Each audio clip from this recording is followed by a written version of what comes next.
You love your boyfriend and he loves you, but you find yourself increasingly frustrated with him because he's not acting the way you want him to. He makes you happy in so many ways, so why can't he just do the few things you're asking him to do? If he really loved you, wouldn't he want to? The answer, in a word, is no. In this Love You podcast, I'm going to explain to you why the secret of relationships is not in getting your boyfriend to change, but in finding a boyfriend that you could fully accept. Stick around.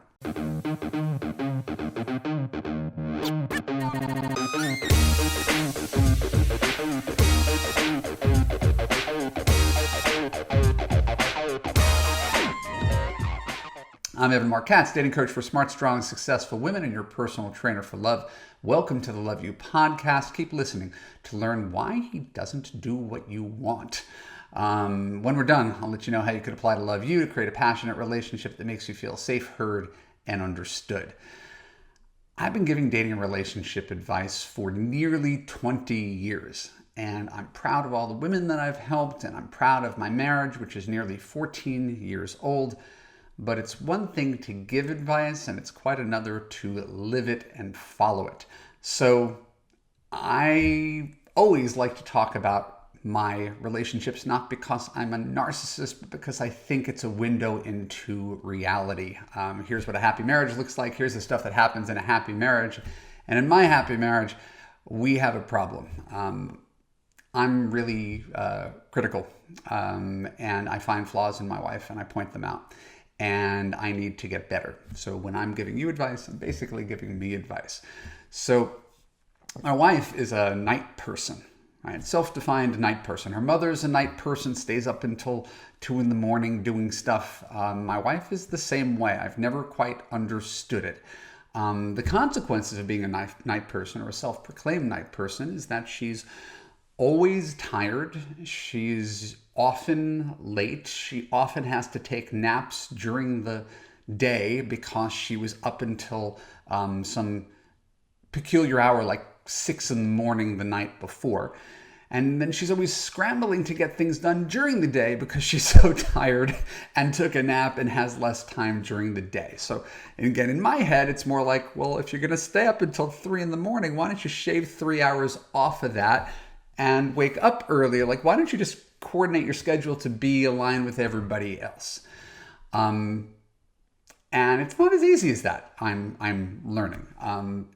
And we've had this conversation for 14 years. I'm not breaching any trust. I could just as easily tell you about the things that I'm doing wrong. So I find it really hard to watch her, a self-proclaimed night person who has to be up at 6:30 to get the kids to school, and not really be able to help her out, right? To just watch her, what it seems like, dig her own grave and suffer the consequences, where she's got tears coming out of her eyes because she's so tired and she's so harried, and she's a stay-at-home mom, and I pay the bills and I try to help her out, but this is her thing. This is her life, her choices.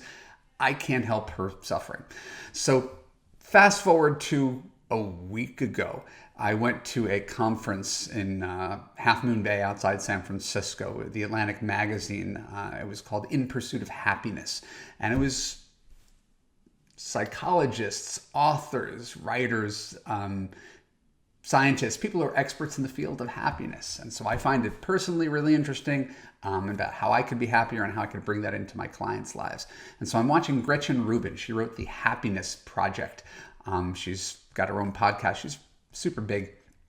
And very beginning of her talk, right? First thing she says is this, and I'm going to quote, "We have to accept the fact that people are different and you can't change them." And she says this, "A night person is a night person. It's genetic. So instead of spending time on right and wrong, we should know ourselves and accept others." And suddenly the light went off after 14 years of marriage and doing all this coaching. I run around giving dating and relationship advice, and I've spent 14 years trying to change my night person wife into a morning person instead of fully accepting this part of her. Now take that, right? Me and that admission. Consider all the things that you don't like about your boyfriend or the guy before that. Again, we're not even talking about character issues, lying, cheating. We're not talking about that. We're talking about this kind of stuff. He's perpetually 15 minutes late. He forgets his keys in his wallet all the time. He's piles of things around the house. He doesn't really do any self-help or therapy. He doesn't make much money. All of those things describe my wife. And I'm saying this as a guy who hit the wife jackpot, who knows it, who brags about it. And I'm evangelical about the virtues of a happy marriage. The problem isn't with my wife. The problem is with me. And I say that to you. For some reason, you have a set of expectations that if he's the right person, he'd think exactly like you or do whatever you asked him to do. He would just sort of iron out all of his flaws, which again, I'm not saying they're not flaws. Right? Your observations about him are perfectly valid. If we were to create a person from scratch, maybe he wouldn't have the characteristics of this guy. Right? Maybe I could smooth that out in my wife, but none of us really want to be told to change. Right? So if your ideal guy, or not with this fantasy of a man, is the one who's supposed to do whatever you want him to do, what kind of man does that? What kind of man has no opinions? What kind of man is so eager to please you that he's going to throw out whatever he's been doing on his own for the rest of his life, just to think your way? Not the man that you want. Right? That's the hard part. if a guy just rolls over and says, okay, honey, I'm not going to be a night person anymore. Okay, honey, I'm going to suddenly be a neat person. Like, that's not realistic. I think of my parents' marriage, which was a good but not great marriage. My mom wanted my dad home from work earlier.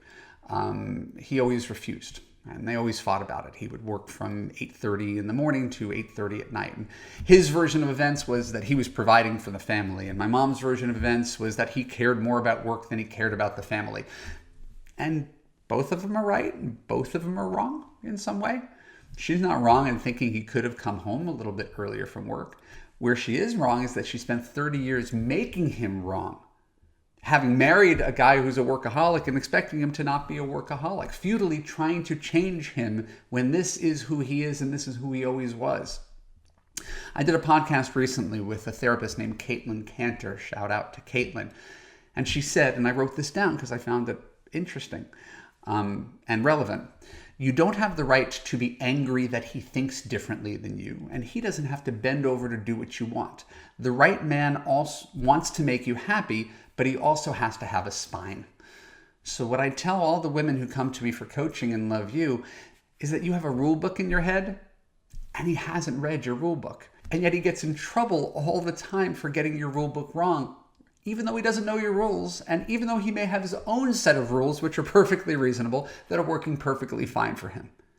So would you want your man, right, or a hypothetical man perhaps, to criticize you for how you ate the food you put into your mouth?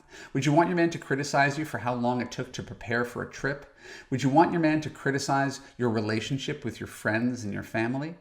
Would you want your man to criticize how you dressed? Of course not. But you feel perfectly comfortable telling him what to eat, how to pack, who he should hang out with, and what to wear.